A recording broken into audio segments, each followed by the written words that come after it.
I'm Scott Pelley with an update on Hurricane Irene as it closes in on the East Coast. The surf is up, the first bands of rain are beginning to hit the Carolina coast, and people are moving to safer ground. The eye of the storm is about 300 miles south-southwest of Cape Hatteras, North Carolina. Winds are about 100 miles an hour, a Category 2 hurricane. It is expected to make landfall in North Carolina tomorrow and then move right up the coast to New York and New England. Watches and warnings are posted from North Carolina all the way up to Boston, including, of course, New York City. The mayor of New York has ordered the first ever mandatory evacuation for people in low-lying coastal areas. That's about 250,000 people. Mark Strassman is where Irene will hit first in North Carolina.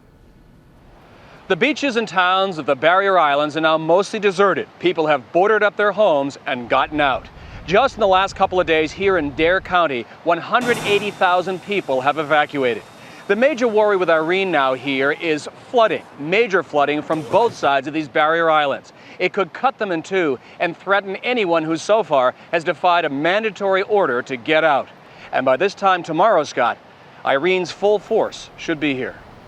Mark Strassman on the beach in North Carolina. A little bit earlier today, Mayor Bloomberg in New York told New Yorkers that they would not be arrested if they avoided the mandatory evacuation order, but he did warn them that they would be taking their lives into their own hands.